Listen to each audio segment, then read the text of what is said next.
Olá, sejam todos bem-vindos a mais uma apresentação aqui no nosso canal.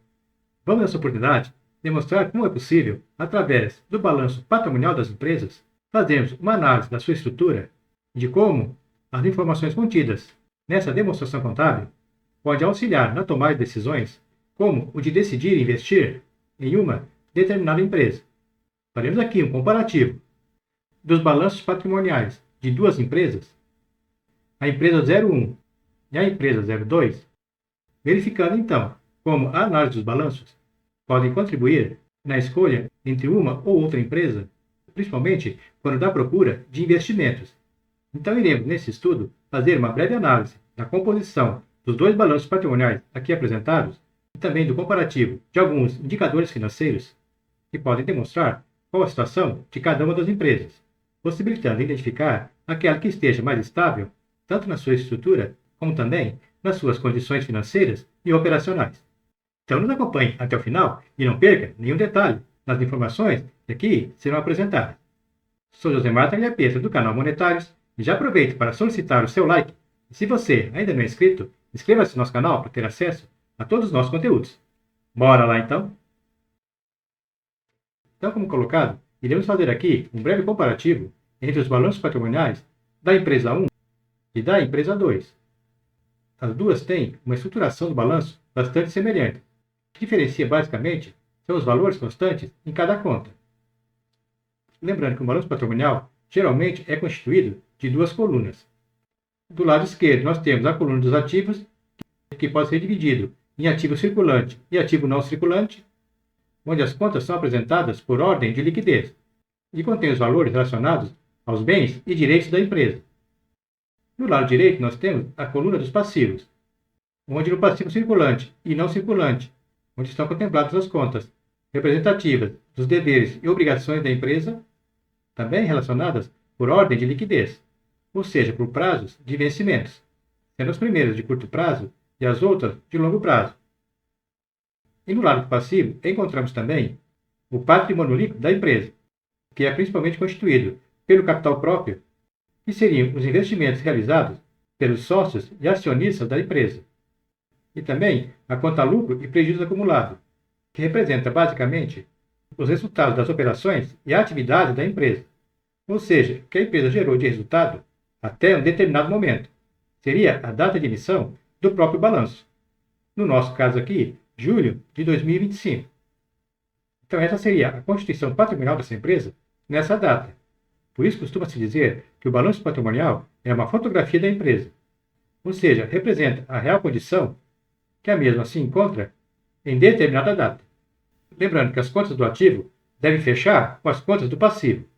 Por isso o saldo da coluna da esquerda tem que ser exatamente igual ao saldo da coluna da direita. Então a fórmula geral do balanço patrimonial é a seguinte: ativo é igual ao passivo mais patrimônio líquido. Feita essa breve apresentação do que seria o balanço patrimonial, vamos agora ao nosso estudo proposto e fazermos uma breve análise entre o balanço patrimonial da empresa 1 e o balanço patrimonial da empresa 2. E gostaríamos de encontrar algumas informações que pudessem nos auxiliar de qual empresa investir, ou seja, encontrar alguma forma de termos mais segurança na hora de investir em determinada empresa, seja fazendo um aporte de capital e com isso fazer parte diretamente no quadro societário da empresa. Para esses casos, deve haver a necessidade de existir essa prerrogativa no seu contrato social ou então fazer alterações do mesmo. Outra possibilidade bastante comum de investir em uma empresa é adquirir ações da mesma quando esta for uma SA, isto é, que seja constituída como uma sociedade anônima e que tenha as suas ações comercializadas na Bolsa de Valores. Independente da forma que será feito o investimento, é importante termos alguns critérios de avaliação para identificar se aquele seria ou não um bom negócio. Entre vários elementos que podemos analisar para essa tomada de decisões, os números do balanço patrimonial podem trazer várias ações pertinentes a esta análise. Vamos então aqui analisar alguns desses pontos. Podemos perceber que o balanço patrimonial da empresa número 1 está fechando em R$ 4.555.000, enquanto que a segunda está fechando em R$ 1.074.000. Se formos olhar apenas para o tamanho da empresa, essa primeira, supostamente, seria a mais atrativa, uma vez que o seu patrimônio é cerca de 4 vezes maior do que a segunda. Mas esse não seria o único argumento para a tomada de decisões. Vamos avaliar outros elementos. Nós temos aqui que a empresa número 1 tem na sua conta lucro e prejuízo acumulado menos de R$ 25.000, ou seja, ela está aqui apresentando prejuízo. Enquanto a empresa número 2 está apresentando um lucro de R$ 20.000, o que, no primeiro momento, nos dá uma possibilidade de análise que essa empresa número 2 está com as suas operações ajustadas, ou seja, gerando lucro. Enquanto a empresa número 1, apesar de ter um patrimônio maior, atualmente está refletindo uma operação negativa. Em relação ao resultado da empresa, é importante fazer uma análise mais abrangente para verificar a real condição em relação a esses resultados. Podem ser analisados conjuntamente as últimas demonstrações de resultados da empresa, as suas DREs, como está também o seu fluxo de caixa, ou seja, buscar mais subsídios para identificar se essa condição é sazonal e se ela está em um estágio crescente ou decrescente. Iremos, na sequência, avaliar alguns indicadores financeiros e operacionais para fazermos um comparativo entre as duas empresas. Mas ainda aqui, simplesmente espelhando os balanços patrimoniais, podemos fazer outras breves análises. A empresa número 1 possui cerca de 79% dos seus ativos no não circulante, enquanto que a empresa número 2, esses elementos compõem 74,4% do seu ativo. Isso representa que, em termos de exigibilidade, a empresa número 2, em caso de necessidade, pode ter retorno mais rápido dos seus ativos. Aqui no lado do passivo, na empresa número 2, podemos perceber que mais de 48% é composto pelo patrimônio líquido, ou seja, pelos investimentos dos próprios sócios e também pelo retorno de suas operações, restando um pouco mais de 50% como obrigações junto a terceiros. Já na empresa número 1, o patrimônio líquido representa 32,4% do seu passivo, ou seja, quase 70% das obrigações da empresa são com terceiros, o que representa também um ponto desfavorável em relação à empresa número 2. Vamos agora reforçar as nossas análises avaliando alguns indicadores, que podem ter como resultado valores extraídos do balanço patrimonial. Vamos iniciar a nossa análise com alguns indicadores de liquidez. Então, nós temos aqui os indicadores, a sua fórmula, um breve comentário sobre o mesmo e o resultado obtido para cada uma das empresas. Aqui nós temos a empresa 1 e a empresa 2. Vamos ver então o nosso primeiro índice de liquidez, que seria a liquidez corrente. Esse índice é encontrado pela divisão dos valores do ativo circulante pelo passivo circulante. Ele identifica se a empresa possui dinheiro suficiente em mãos para pagar dívidas de curto prazo, caso apareçam, como impostos, compras à vista, financiamentos, empréstimos, entre outros. Se o valor for menor do que 1, a empresa não terá recursos suficientes em caso de necessidade de quitar obrigações financeiras a curto prazo. Se for igual a 1, a empresa conseguirá quitar suas obrigações financeiras a curto prazo, mas ficaria no limite. Já se o índice for maior do que 1, a empresa conseguirá pagar suas obrigações de curto prazo e ainda possuirá uma folga financeira. E o cálculo seria o seguinte: para a empresa 1, seria a divisão do valor do ativo circulante de R$ 940.000 pelo passivo circulante de R$ 1.685.000, que deu então um índice de 0,56, enquanto que para a empresa 2 deu 1,33. Demonstrando nesse caso que a empresa número 2 teria condições de saldar suas obrigações de curto prazo, valendo-se dos seus ativos de curto prazo. Já a empresa número 1 ficaria com um déficit de 44%. Vamos analisar outro indicador, o índice de liquidez seca, que é dado pela divisão do ativo circulante menos o valor do estoque pelo passivo circulante. Esse indicador geralmente é aplicado em instituições que comercializam produtos, uma vez que é necessário excluir dos cálculos os valores dos estoques, pois geralmente o estoque não tem liquidez rápida. Primeiramente, os produtos necessitam ser vendidos para, aí sim, o valor do estoque ser convertido em dinheiro. A interpretação é a mesma do exemplo anterior. É desejável que o resultado seja igual ou superior a 1, para que as obrigações de curto prazo possam ser saldadas. Então, nós temos aqui para a empresa 1 um índice de 0,20 e para a empresa 2, 0,95. Então, o cálculo aqui foi o seguinte. Vamos pegar agora a empresa número 2. Seria o valor total do ativo circulante de R$ 275 mil, menos o valor do estoque de R$ 80 mil, dividido pelo passivo circulante, que é no valor de R$ 206 mil. Gerando aqui, então, um índice de 0,95, que embora não tenha aqui alcançado um valor superior a 1, mas em comparação com a nossa empresa número 1, o resultado é mais positivo. Próximo indicador é o índice de liquidez imediata, que é dado pelo valor disponível, ou seja, de alta liquidez, dividido pelo passivo circulante. Nesse cálculo, são considerados apenas aqueles recursos que poderão ser facilmente convertidos em dinheiro, como os saldos das contas bancárias, o dinheiro em caixa e as aplicações financeiras com liquidez diária ou curtíssimo prazo. Valores como créditos a receber e do estoque não devem ser considerados, por serem fontes de renda que não podem ser convertidos em dinheiro no curto prazo. Se o resultado for muito acima de 1, cabe uma análise se a empresa não está deixando de obter um retorno com a aplicação de parte de seus recursos no mercado financeiro. Então, nós temos aqui para a empresa número 1 um índice de 0,07 e para a empresa número 2 um índice de 0,63. Esse indicador, muito dificilmente, vai chegar a um valor superior a 1, pois pouquíssimas empresas teriam valores de alta liquidez, uma vez que, como colocado, ela pode utilizar parte desses recursos para fazer investimentos no mercado financeiro. Percebemos também aqui que a empresa número 2 apresenta um resultado bem mais satisfatório do que a empresa número 1, cujo resultado foi obtido da seguinte forma. Peguemos aqui o valor de alta disponibilidade, ou seja, seria o saldo dos valores constantes nas contas caixa e bancos de R$ 120 mil, dividido pelo valor de R$ 1.685.000. Se olharmos aqui para os números, este valor serviria apenas para pagarmos os impostos de R$ 120 mil. Vamos ao nosso último indicador de liquidez, que seria o índice de liquidez geral, que é dado pelo valor do ativo circulante mais o realizável a longo prazo, dividido pelo passivo circulante mais o exigível a longo prazo. Esse índice representa a capacidade da empresa de cumprir com suas obrigações de pagamento de curto, médio e longo prazo. Indica se a empresa tem uma boa base de ativos para sustentar suas operações e dívidas, aumentando a confiança dos investidores e a atratividade para potenciais credores. Pode ser utilizado para medir a evolução da empresa entre períodos, ou seja, em anos.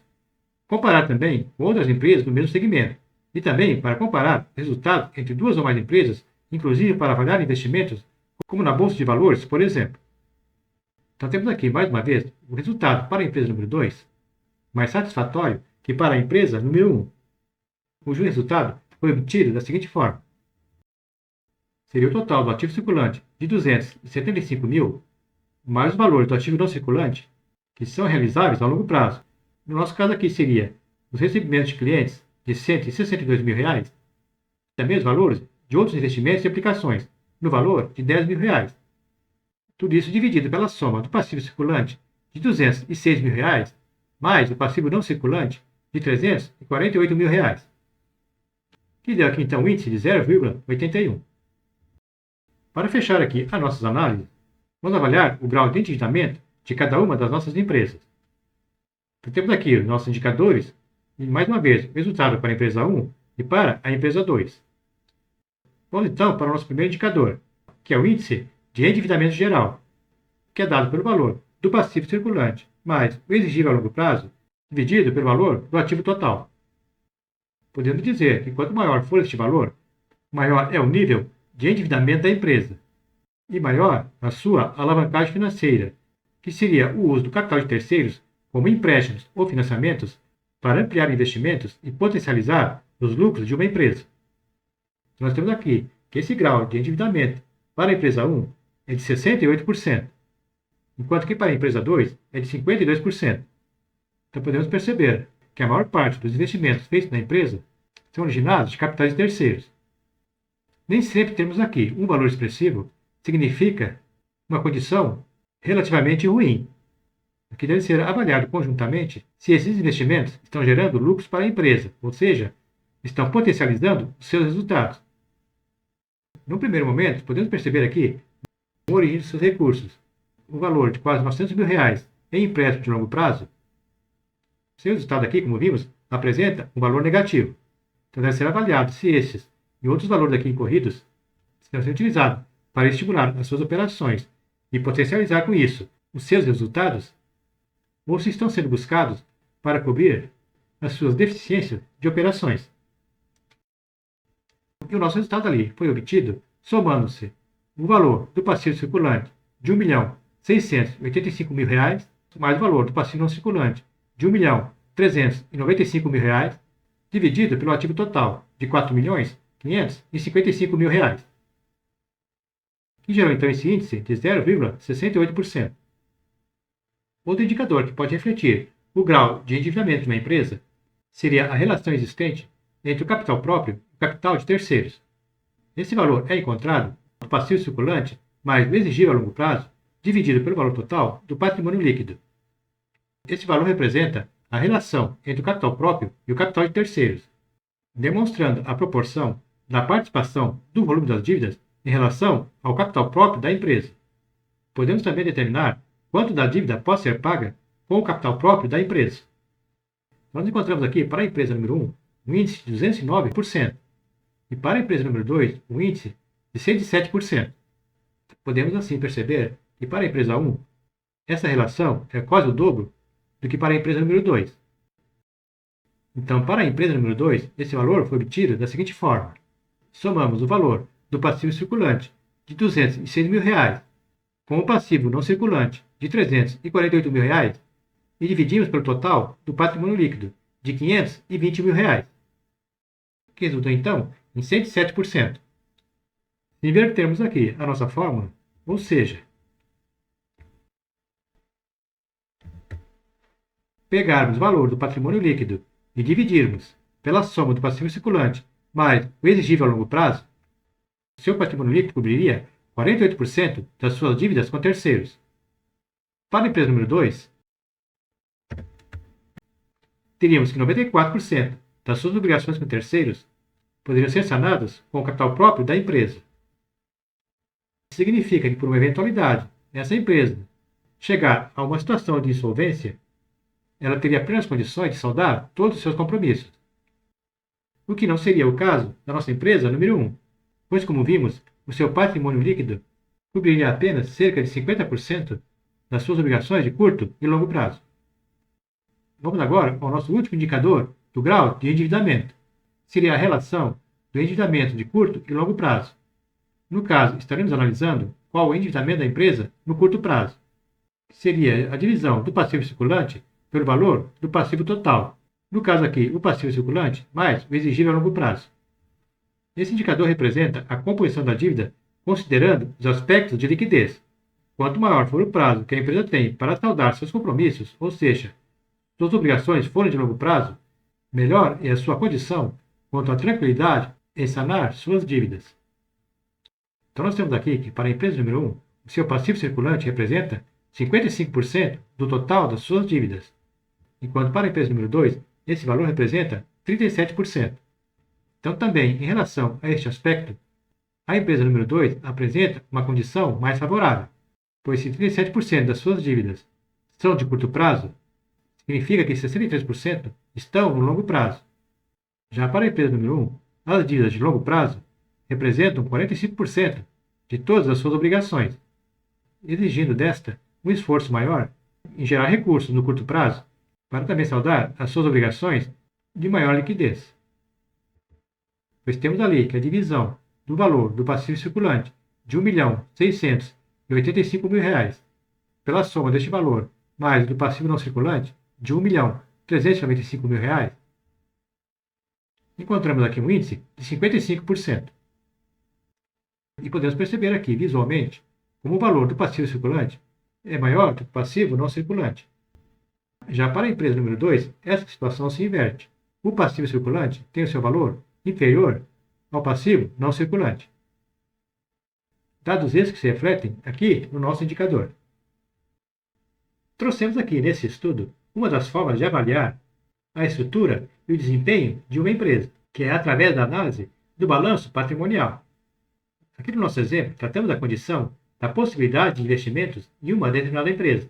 Pelos números aqui apresentados, podemos identificar que a empresa número 2, apesar de ser menor em termos patrimoniais, apresenta uma condição mais favorável para um possível investidor, uma vez que seus resultados e indicadores são bem mais favoráveis do que a empresa número 1. Essa análise de indicadores de balanço pode ser feita individualmente em qualquer empresa que tenha um balanço confiável e bem estruturado, podendo assim servir para tomar as decisões internas na própria organização. Claro que, como já colocado, não é apenas a análise do balanço que pode ser utilizada para fazermos esses tipos de avaliações. Podemos complementar essas análises através de outros documentos, como das demonstrações de resultados da empresa, o seu fluxo de caixa, seu volume de vendas, a sua condição no mercado, a sua marca. Enfim, temos outras formas de avaliar se uma empresa gera uma condição favorável para possíveis investimentos e que não pode ser descartados em uma avaliação mais aprofundada. Mas com certeza, o que foi demonstrado aqui nesse estudo já dá uma boa margem para qualquer tomada de decisões. E finalizando, se ficou alguma dúvida ou se há alguma observação a fazer, deixe aí o seu comentário. E se você gostou dessa apresentação, nos ajude aí com o seu like. E não esqueça de inscrever-se no nosso canal para ter acesso a todos os nossos conteúdos. Agradeço a atenção de todos e até uma próxima oportunidade.